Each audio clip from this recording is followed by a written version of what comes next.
is brought to you by Head Start Basketball. How can I engage with them differently on the front end that might increase their energy? If I can influence that before they get to the gym, I want to have that opportunity. Heidi Messer is in her third season as the women's basketball head coach at NAIA, Oklahoma Wesleyan University. From 2017 until joining the Oklahoma Wesleyan staff, Messer was an assistant coach and the women's basketball strength and conditioning coach at Northeastern State in Oklahoma. She spent 2 seasons at the University of Montevallo from 2015 to 2017 and was an assistant coach and the senior women's administrator at Manchester University from 2012 to 2014. Heidi also served as a graduate assistant coach at Georgetown College in Kentucky for 2 seasons. Messer played 4 years of college basketball. She attended Sinclair Community College for 2 years before attending Grace College, where she played 2 years and served as the team captain during her senior season. She recorded the 8th most assists in program history while at Grace. Hey Hoopheads, our friends at Dr. Dish Basketball are here to help your team train bigger and better this season with exclusive savings on the industry's best shooting machine.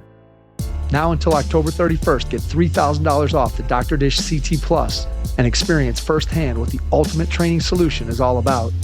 You can also follow their incredible content at Dr. Dish B-Ball on Twitter, Instagram, Facebook, and YouTube. Mention the Hoopheads podcast and save an extra $300 on the Dr. Dish Rebel, All-Star, and CT models. Those are some great deals, Hoopheads. Get your Dr. Dish shooting machine today. Hi, this is Kyle Cavanaugh from Essential Coaching, and you're listening to the Hoopheads podcast. Prepare like the pros with the all-new Fast Draw and Fast Scout. Fast Draw has been the #1 play diagramming software for coaches for years. You'll quickly see why Fast Model Sports has the most compelling and intuitive basketball software out there. For a limited time, Fast Model is offering Hoopheads listeners 15% off Fast Draw and Fast Scout. Just use the code HHP15 at checkout to grab your discount, and you'll be on your way to more efficient game prep and improved communication with your team. Fast Model also has new coaching content every week on its blog, plus play and drill diagrams on its play bank. Check out the links in the show notes for more. Fast Model Sports is the best in basketball. Have pen and paper handy before you listen to this episode with Heidi Messer, women's basketball head coach at Oklahoma Wesleyan University. Hello and welcome to the Hoopheads podcast. It's Mike Klinzing here without my co-host Jason Sunkel this morning, but I am pleased to be joined by Heidi Messer, the head women's basketball coach at Oklahoma Wesleyan University. Heidi, welcome to the Hoopheads pod. Good morning. Thank you. I appreciate you having me on. Thrilled to have you on. Looking forward to diving into all the things that you've been able to do in your career. Let's start by going back in time to when you were a kid growing up here in the state of Ohio, where I'm from. Tell me a little bit about some of your first experiences. Yeah, born and raised in the great state of Ohio. Grew up, in Waynesville, Ohio, just south of Dayton, kind of north of Cincinnati, and was able to kind of fall in love with the game, I think, as a means of my brother and dad were doing some work in the garage one night, and I think I was just trying to I don't think I was trying to pester him, but I was just, probably in the way somehow, and I remember my brother giving me a ball and showed me how to put it in a hoop. And from there, I think I took a liking to it. And then I discovered Michael Jordan and got glued into the Chicago Bulls of the early 90s. And I just absolutely fell in love with the game, watching Michael's passion, I think, and watching his competitive drive. I know when I was little, I tried to emulate it, and I just wanted to be as good as Michael Jordan, and then shortly thereafter, I discovered Cheryl Swoops, in that early mid-90s. So I realized women could play basketball too, and that was pretty exciting for me. But I fell in love with the game, played it as much as I could, played all the way through high school, and really desired to continue that into college. And that was such a time where it was like, the recruiting game has changed so much since even the early 2000s, which is kind of wild, but found an opportunity to play 2 years of JUCO ball at Sinclair Community College before transferring to a 4-year institution at Grace College in Indiana, where I finished out my career there on the basketball side. Played a little soccer there as well, so I had the blessing of being a 2-sport athlete, but I'd say it was really kind of in my, when I was in high school, I knew I wanted to be I wanted to be the first female in the NBA. And that transition, I quickly learned I probably wasn't going to be tall enough and recruited at that level. So I knew I wanted to stay in the game some way, somehow. So that's when I think coaching came in. And for me, it really developed out of a passion to want to impact and influence people. That's something that's been in my heart since I was very young. And it's one of those things that, it's a calling when you can't quite explain why it was there. And throughout my college career, I discovered that coaching was that path I wanted to be in. And shortly after starting my student teaching in the middle school and high school setting, I very quickly settled on wanting to know I wanted to go straight to the college route and get my foot in the college coaching door and really have the opportunity to impact young women in those formative years, just like I was. I was just coming out of that. And I think I longed for certain things in my coaches and mentors that I didn't always have. I had some great coaches. But there were just things that I wished I would have had. And so I wanted to really work myself into a path that allowed me to do that in my future. So that led me to finding a graduate assistant position at Georgetown College in Kentucky, where I spent 2 years, into my first job at Manchester University in Indiana, Division III school. Great experience and learned a lot there. Moved on to Division II, University of Montevallo in Alabama, before Northeastern State out here in Oklahoma. That was my first transition westward, and I was there for 5 years before I came over to the Oklahoma Wesleyan University. Let's go back in time to when you sort of get the idea that, hey, maybe I'm not going to be able to make the NBA, and now you start thinking about coaching. Did that shift the way that you looked at or thought about the game? Because I think what's interesting is that we talk to a lot of coaches, and there's some people that have a playing career that they're just completely focused on being a player, and they look at the game from a player perspective, and they don't necessarily flip that mindset and start looking at it as a coach. So was there a moment where you started looking at it differently, or did you kind of always look at the game as a coach now when you think back to that time? When I think back, I really think about, I talked about how Michael Jordan and Sheryl Swoopes were early influencers on me watching the game. And I know there were probably more. Don Staley was in that mix, Ruthie Bolden. And I remember seeing these guards who had such a presence on the court. And so as a player, I wanted to have that presence. And I'd see them talking to their coaches, and I'd see them talking to their teammates. So I quickly started learning what the coach on the floor looked like. And I did have good coaches who would tell me, hey, you're a point guard. That means you're the floor general. And that was a responsibility I took with great ownership and pride. And so I think that helped me start to look at it in more of maybe a coaching lens. I don't know that it was until probably my college years that I started to truly take on that lens of things, of looking at it. But I know at Grace College, I played under Coach Bloom there, and he gave me such great leeway to be an on-court coach. And I remember on dead balls, walking up, talking to him, Coach, hey, look, this isn't working. What if we try this? He gave me a lot of freedom in that way to really let me develop that niche, I think. And so I think early on, not so much, but as it progressed, as I got older, it started to take on that lens. Who did you have conversations with when you started thinking about coaching as a career? Was it Coach Bloom? Was it somebody else in your life? Who did you talk to about pursuing coaching as a profession? To be honest, I talked a little bit with Coach Bloom, and that was it. I really didn't have too much of a broad circle and a network of coaches. I was raised in a small Christian high school area, and so a lot of my coaches were, people who just loved the game, parents, people who wanted to influence and be around the game, things like that. But on the scale that I wanted to achieve and still desire to achieve, I really didn't have a ton of people in my circle at that time to get into that. Coach Bloom was great. He talked me through how to find GA positions. And of course, the selfish side of him wanted to keep me around because he knew what I was about to get into.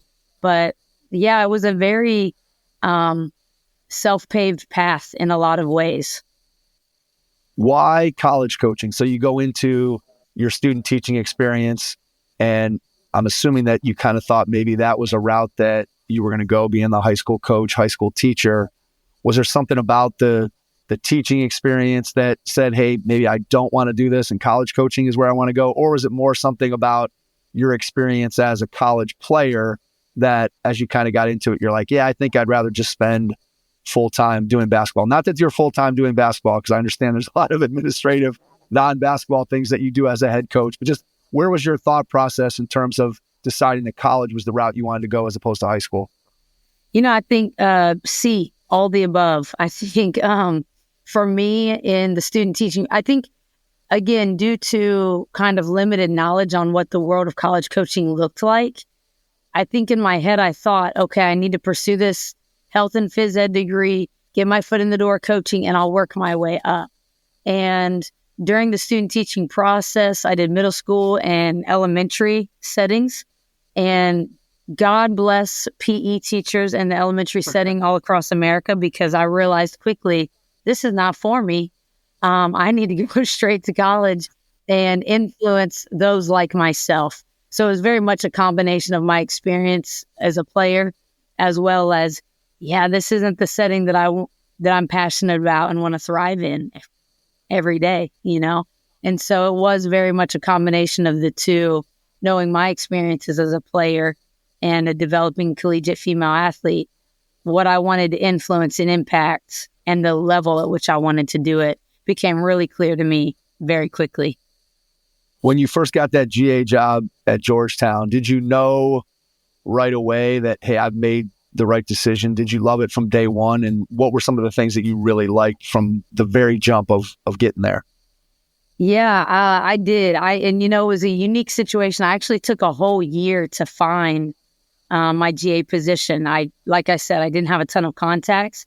And when I went home that summer after graduating college, I kind of looked around like, wait, how do I get into this thing? And I reached out to every college coach that had ever recruited me, that I had played for, see who they knew, and just started sending emails like crazy to find that GA position. And it was a former assistant of mine from Sinclair Community College, Andrea McCloskey. She had actually become an assistant at Georgetown College in Kentucky. And she called me late in August and she was like, hey, it's late. I know this is kind of out of the blue, but are you interested? We're opening up our GA position again. And I knew I had made the right decision, because I left without any hesitation. I got that phone call on a Thursday. The head coach, Susan Johnson, called me on a Friday. I was there Monday for a visit, and I was moving my stuff 3 days later. I mean, it was automatic. And I think I had to take a independent study because they were already a week and a half into the semester. So I knew it was right from the jump. I knew I loved the setting of it, and just being in that environment of like-minded people, players who had, like myself, wanted to continue on and play at the collegiate level, who still had some development to their game, but really just needed people who wanted to mentor and influence them and pour into their game and speak that life into them. I knew it was right from the jump. What's something that you learned that first year that you still carry with you today in terms of who you are as a coach? We had a very busy office. Andrea, Coach McCloskey, she was the assistant there, and our door was always open. Players came in, relationships were important, and I knew that's the kind of office I always wanted to have as an assistant. I knew those relationships were going to be a key piece to any program that I would be a part of or lead. And for me, it plays to my personality a little bit, but I also really truly believe that it's the X factor. When you have relationships so strong they can bear the weight of truth, for me as a coach, it gives me a lot of leeway to coach and be honest with my players on the court. And for them to know my genuine interest, passion in helping them succeed, and they know the same for me, So to me, it allows me to be the best coach for them and allows them to be the best player for me. And, that's a process. It takes a lot of time and investment from both me and my players, but that was something I saw early on in that first year that's not even an X's and O thing, that I think is a massive piece to how I coach and why I coach the way I do. Talk a little bit about building those relationships, how you do it, what's the process, how much you do informally versus formally meeting with players, and then maybe we'll circle back to the differences between building a relationship as an assistant coach versus as a head coach. But just start with this in general. How do you go about building those relationships with players that you just described? For me now in the head coach seat, right now it looks like the recruiting process is the beginning of that and trying to lay a foundation. And, it's like getting to know anybody, whether it's a friend, somebody you're interested in dating, a player, a coach, whoever it might be, whatever relationship you encounter in your world, you just kind of gradually get to know them. Because at the end of the day, while I am a coach recruiting a player, I'm one human getting to know another human. And that always kind of takes precedence for me. And so I just invest in that. Once they get to campus, you ask questions, you get to know what drives the people you're working with, what their interests are, what their values are. We actually, at the beginning of every year, I hold a team meeting just to go over expectations and guidelines, but they walk out of there with a little bit of a homework assignment where they have to talk about what their vision is for the year, for themselves personally and the team, as well as some core values they think they bring to the table every day. And, it's small, but it's a conversation that allows me to dig in and see, oh, I didn't know that you had such aspirations to be a good student because you're a first generation college student and could graduate first in your family. Or, oh, I didn't know you came into this because you felt like you had so many haters and you really want to succeed in a way to show people you're more than what they said. It's so many different things that come to play. And I think just asking those questions gives me so much enlightenment to know them on a deeper level. And through that conversation, we get to share, and I get to share with my experiences, and we just connect through that. And I think connection becomes the root of any good relationship. But for me, that's what I really try to implement from the jump. And then, you just stay consistent with it as much as you can. Do you feel like there was a change or just more of a challenge to build those relationships as a head coach versus an assistant? Is it just different? Is it not different at all? Just what's your experience been like in terms of, again, developing that relationship with your players? Yeah, I think as the assistant coach, you're always the safety net. So Even if you have to hold them accountable, I think they kind of think you're doing it on behalf of the head coach. And so they're like, going to let it go. But, they, as the assistant coach, you have more leeway to maintain that relationship in a different capacity. As a head coach, I feel like I have good relationships. And then there's days where I'm like, well, I don't know. They may have a short memory. They might have blown that out the door. But again, leaning on the strength of those connections and relationships, when they're back in my office the next day and we're not talking about practice, they're coming in for something totally different. It lets you know, okay, they're still here. That's good. That's the most important thing. And I am too, and always will be for them. I think you can never, once you take on the head coach title, there's no getting rid of it. And for them and the experiences they go through in their 10, 12 years of playing this game before they get to you, they've experienced a lot of head coaches and they have a perception of what that looks like. So for me, sometimes I'm trying to break down that perception and tell them like, hey, look, yes, I'm a head coach. I am going to lead our program to the best of my ability. And that means holding you accountable and having standards. But it also needs when you need Messer or Heidi in the office and not Coach Messer, we can shift the dynamic and have a real life conversation. Because again, we're human to human, not player to coach all the time. And I think for me, I really try to get them to understand you're also dealing with a whole person. Just like you're more than an athlete, I'm more than just a coach. And we have to remember that about each other through this relationship. Yeah, that ability to sort of show the human side of yourself as a coach, I think that's something, again, maybe you go back to the time when you were a young kid. I don't know that philosophy was as prevalent in coaching as it is today, where today we have coaches who, again, are much more willing to share of themselves and kind of their personal life and their challenges and their being vulnerable, I guess is a good way to say it, and just letting kids know, like you said, that there's more than just a basketball coach here. There's a human being. And I think by cultivating that and sharing that with players, then conversely, you get them to be able to open up and share some of the things that you described with you. And now that's where you're starting to, as you said, build a real human connection, a real relationship. And once you get to that point, now it allows you to coach those players in such a way that there's mutual trust on both sides. And that's how you get the most out of any person, when you have that love, respect, relationship, however you want to phrase it. And that allows you to coach your team to their fullest capacity. When you were an assistant coach, what were some things that you were doing to prepare yourself for the opportunity to eventually lead your own program? Were you putting together, again, I always go back to sort of the old school 3-ring binder of saving things you like, but obviously now it's more of the putting together the Google Drive of kind of what you envision. You take things you like, you make note of things maybe you don't like, but just what was your process for preparing for an eventual head coaching opportunity? It's interesting. That is one thing I started very early in my college career even. And it really just started out of a journal, taking notes on my to-dos and not to-dos as a head coach. And I think it's pretty deep now. It's several pages long. And I think each part of my playing career in college and then my journey as an assistant, every year I would just jot down a few things that really stood out. And what's funny is that a lot of that was more about the environment. A lot of it was more about how I saw new coaches come in and not share expectations or share them or command and demand. It was a lot of stuff like that, the value of academics.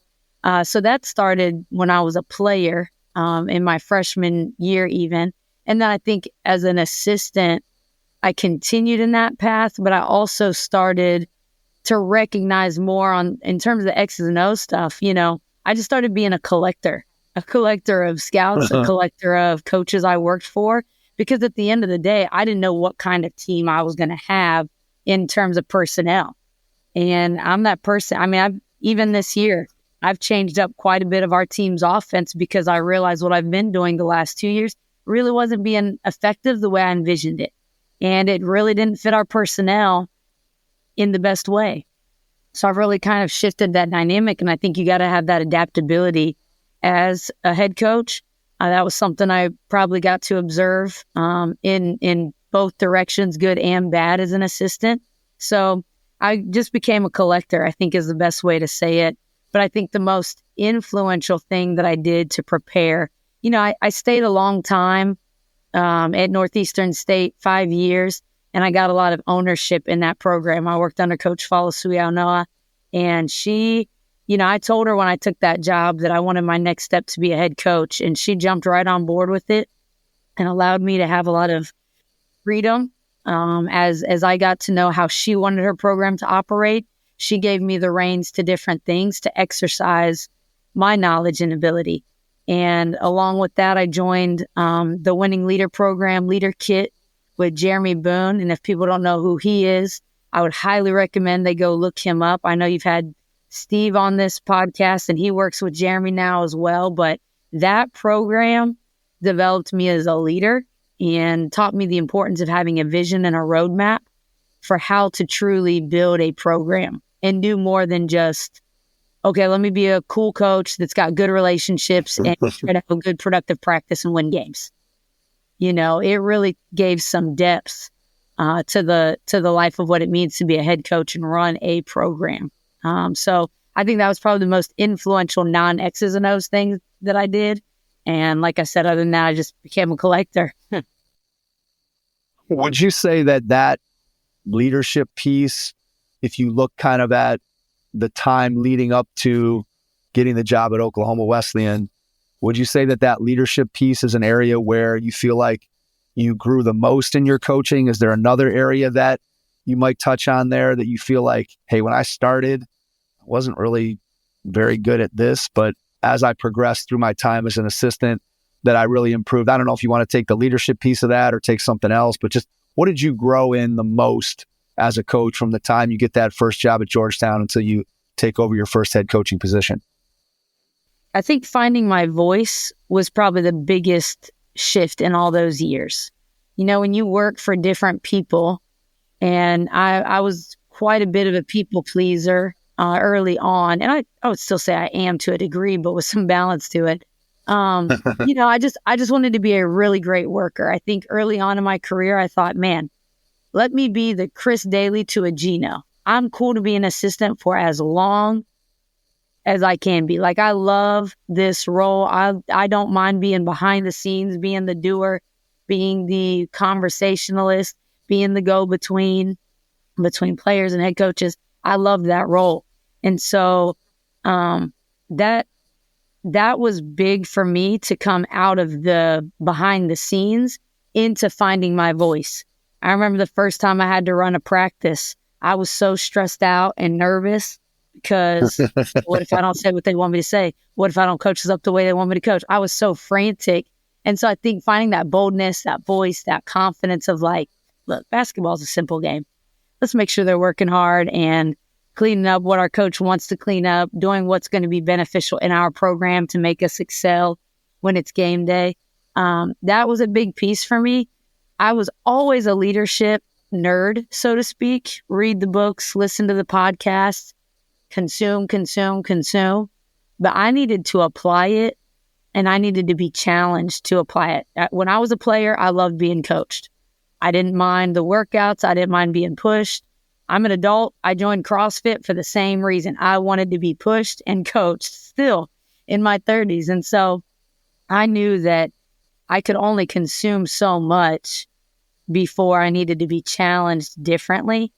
So while I've always been into the leadership, the communication, the relational growth, I think the leadership piece was a monumental growth piece when I got challenged to apply it in different ways and to take different approaches to leadership, to be the guide, not the hero, not always tell them the answers to everything that's in front of them, but to help them find that self-discovery for, oh, this is what helps me succeed. This is what I truly want. This is what drives me. I think a lot of times as leaders, we desire to impact them so much that we want to enlighten them and make their path easier. And it doesn't make us a better leader for them, and it doesn't make them a better individual in their path and in their process. And I think that's tough. I'm sure I know I still struggle with it, but that program taught me to lead differently in a deeper, more meaningful way that I think did profoundly impact my readiness and my confidence and my voice to then become a head coach. And when I had that recognition, the switch flipped and I was like, oh, it's time. Okay. I no longer want to sit in the back seat. I don't want to be on the side. I see things that I think can help a program that I would like to do and implement in my program. It's time. Let me send out all the applications. Here we go. So it lit that fire quickly. I can totally understand that finding your voice, and especially as a young coach, you're stepping in and there's times where you're like, I don't know. I remember when I first started coaching and I'm 24, 25 years old. And I started out as a JV coach and then I became a varsity assistant. It was the first time I'd ever worked for somebody. And I know there were times just like you described where head coach, sometimes he'd just step into the office to take a phone call. Sometimes now I look back and I think he probably did it just to make me kind of find my voice and take over the practice. But as you stand there in front of those kids for the first time and you're like, okay, now I got to figure out what am I doing? Can I hold them to the same standard that the head coach was doing? And it takes time to be able to find that and to have that confidence. And so I can relate to that experience that you just described. And I think a lot of coaches probably find that to ring true, that you got to really figure out who you are as a coach and get that confidence. And then once you do, then it's kind of off to the races. Hey coaches, we know you're invested in the next generation of athletes, so why not give them the star treatment this season with Game Changer, a free app that provides you with the tools to help your players improve. Review game film, game stats, and cumulative season statistics with your team to keep players motivated all season long. Live stream your games for free and enjoy automatic highlight clips. Download Game Changer now on iOS or Android. Game Changer equips your team with the tools they need to stay engaged. Download it today and make this season one for the books. Game Changer. Stream, score, connect. Learn more at gc.com/hoopheads. That's gc.com/hoopheads.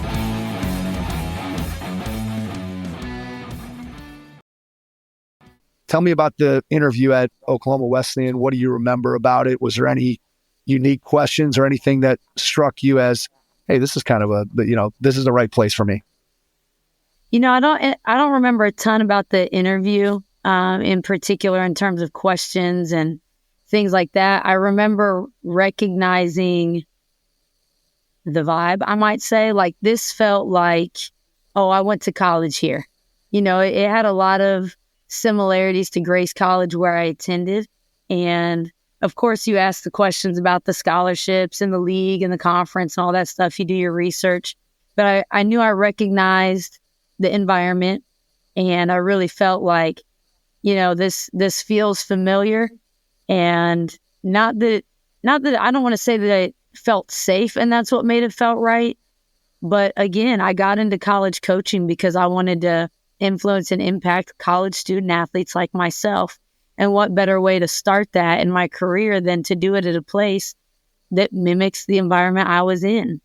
And so I think for me, those things that just resonated kind of deep in my core made it very obvious from the jump, like, oh, this is the right fit. And I there's always details, and I was a finalist for another job and waiting to hear from them. There's all those odds and ends that you kind of deliberate.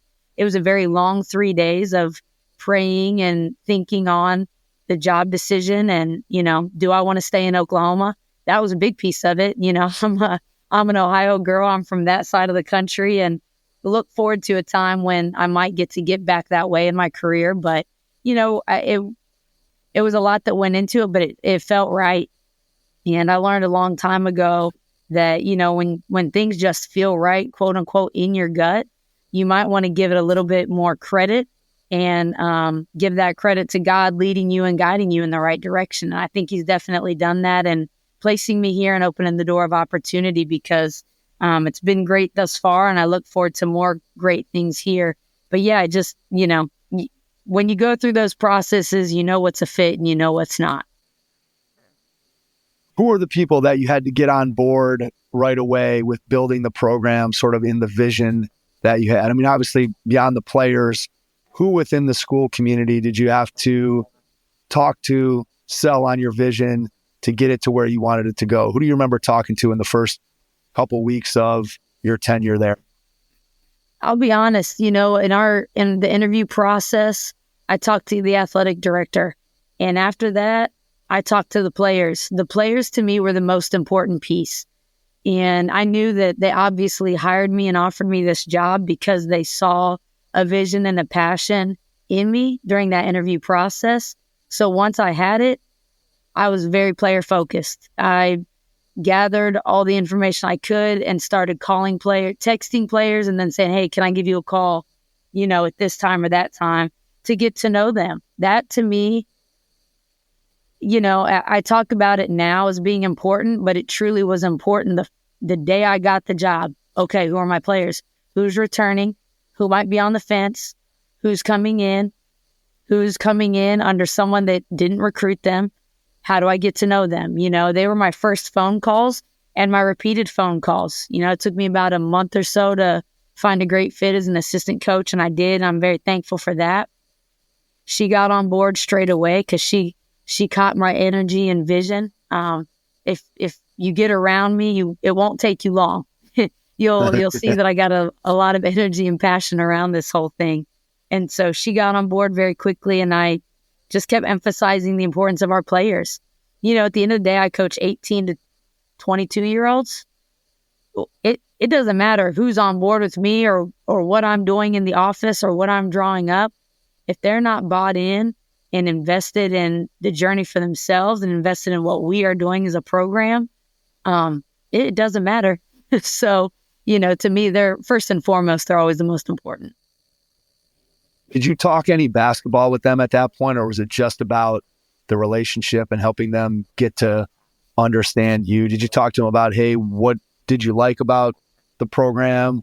What maybe were some of the things that they'd like to see improved? Did you get into those conversations initially, or was that maybe a little bit further down the road? Nope. I took it straight to it when I got on the phone with them. I mean, obviously I talked to them about where they were from, and then I went right into, hey, tell me how your experience there has been thus far.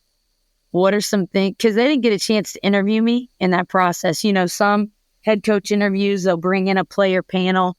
Right. That wasn't the case here. It was the summertime. They were all gone off campus. And so it was clearly an administrative process. So I asked them, what have you liked and disliked? And what's one thing you wish your head coach knew about you? If you could have set this out there before it was me, what's one thing you wish your head coach knew? And what are some things you wish you could have seen previously? Or, you know, what would you desire to see within a program that you're a part of? So I went straight to it.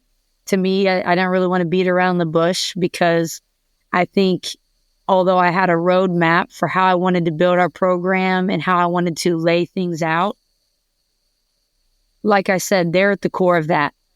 And so I needed to make sure that I had players in this program who aligned with how I was going to build things, and that they would understand it, or I could use the right language that they would understand. Oh yeah, okay, this is different. She's on board for us. She wants to know and connect with us and help us grow and develop. Once you have those conversations and you get into the position and you start heading towards that first season, what was the most surprising thing about being a head coach? Maybe something that you didn't realize, maybe you had a bunch of things. Well, just as you got into that job, obviously as you're an assistant, you feel like, I'm ready for this. I have a pretty good feel. I've seen and worked for several head coaches at this point. But was there anything that surprised you about being a head coach? Yes. The thing that surprised me most about that little 6-inch slide is the fact that it mentally never turns off. It mentally is constant. I was such a doer as an assistant coach, and I thought, man, I'm really tired because my to-do list is long. And, you know, when coach calls and says, hey, we need this graphic. Okay, all my stuff just went to the back burner. I'm going to do this for her straight away. So she has it on time, has it before she has to ask for it, can review it. You know, I was that kind of an assistant. So I was very much high sense of urgency and on the go. Now I have that, you know, there's still plenty of tasks and to-do lists, Right. but there's also a mental component. You know, I come home in the evenings and I think about, okay, I'm meticulously playing this practice. What were the highs? What were the lows? How were the engagements? What kind of environment did we create today? Were they stressed out in practice? Is that why their energy was low to start? Was it me? Did I create that? I don't know. I was in a good mood.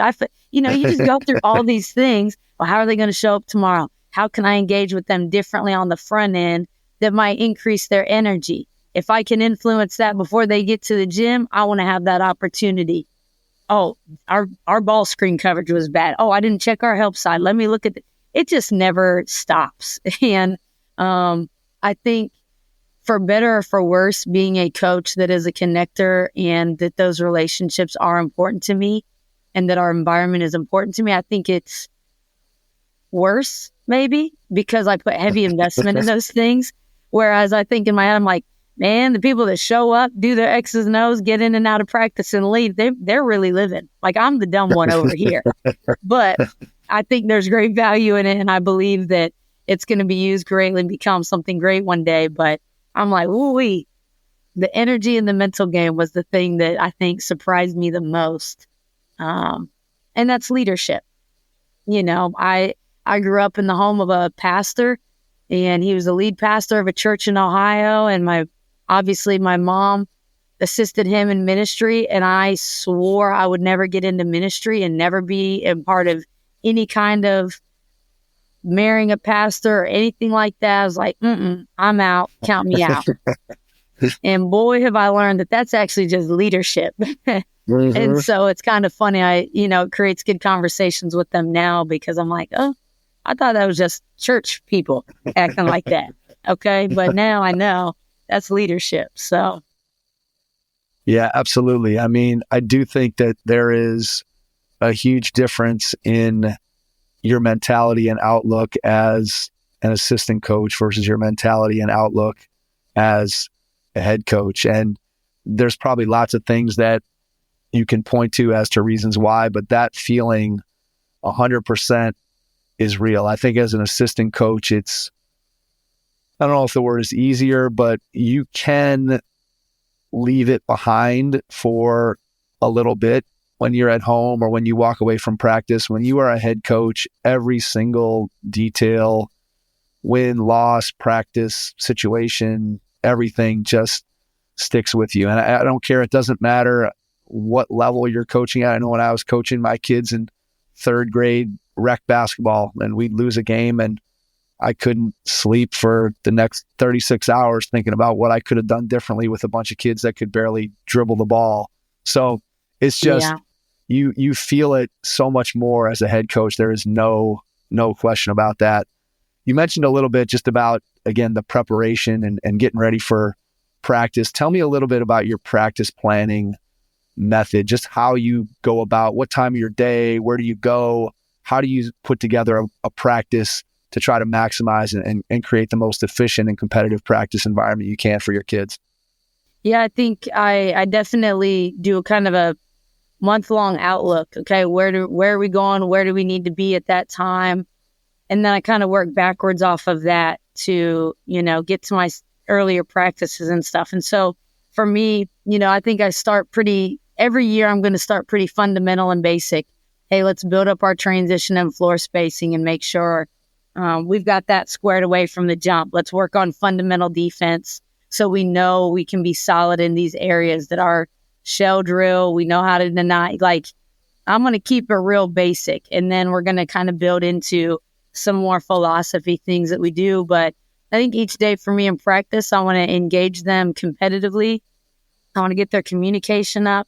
I want to create something, just kind of get their blood flowing. And that may only be for 5 or 6 minutes, but it also lets me know, okay, where's our energy at today? How's our communication? How's our focus? It tells me a lot. So it's kind of my opportunity on days when I know I can't see them beforehand. It kind of gives me something. And from there, regardless of how that goes, it may alter, how we approach those next drills. But I like to get into something kind of breakdown, but also with a competitive element. I want my team competing and playing hard. I want us being able to pick up and defend full court. A lot of the times I want us playing at a tempo and a quicker pace. And so I think you have to train that sense of urgency and that style of play because it's very counterintuitive for a lot of players to play with a sense of urgency, just to operate with a sense of urgency is counterintuitive to a lot of people probably. But, I live by that and I can't turn it off sometimes. But I kind of tailor our practices with some breakdown, some compete. If we need to go back and break something else down, compete, input something new offensively or defensive, learn it, compete. It always comes back to that, okay, how can we compete with it? How can we? And, this is still that time of year where even our competition, even yesterday we were doing a segment and I think I blew the whistle every other time they went down the floor. Hold on, everybody freeze. Look at your spacing. Defense, where are you at? Why are you not in help? Let's look at this. Hey, look at the dribble entry instead of the pass. It's denied. Push her through. Hit the back door. Just trying to coach them up in real time without overwhelming them, but finding those teachable moments. Even now, it's still October. We definitely don't have it figured out. And we are in process. And I think that's the important thing is to understand that every day is a process. I can't just be looking at the first game and only worrying about that win. I'm thinking about the process of, okay, how are we building something today in our practice, and how are we holding it to a standard and level of accountability in our practice today, so that in February, we are not pulling our hair out because our help side rotation is late. You know what I'm saying? So yeah, absolutely. You just kind of, I think for me, that's one thing that's even grown in the last 2 years, the way my vision and my forward thinkingness has kind of changed my practice approach, and the level of accountability I'm holding my players to even this year, I think is better than it has been in the past. Doesn't feel better because accountability is hard, but right. Again, I think it's one of those things where the outcome becomes well worth it. Absolutely. And that's where it goes back to what you said right at the very beginning of that answer, right? Of planning it out. It's not just a daily plan. It's a monthly plan. It's a yearly plan of knowing what you want to get done and how you want to accomplish it. And ultimately, if you have the map and, you may end up taking a detour or two here or there, but eventually if you know where your destination is, that kind of can get you through the day to day and help you to stay focused on where you and your players and your team need to get to. I want to ask you one final question, 2 parts. Part 1, when you look ahead over the next year, what do you see as being your biggest challenge? And then part 2 of the question, when you think about what you get to do every day, what brings you the most joy? So your biggest challenge and then your biggest joy. Ooh, I like those questions a lot. Biggest challenge, I think, is, oh man, that's a great question. I think it is always going to be holding the standard high, because that is exhausting. And but holding the standard high in a way that they understand it and start to hold the standard for themselves, and always making sure that they know that love is at the forefront of why I do what I do and why I lead them the way I lead them. That's something that I can know and experience in my head and my heart. It's something I can try to lead conversations with and greet them with a smile with every day. But do they truly know, like, oh, this is why coach is really passionate about us holding the standard and us taking ownership and us making it our own program. So holding the standard and making sure they know love is paving the path for that.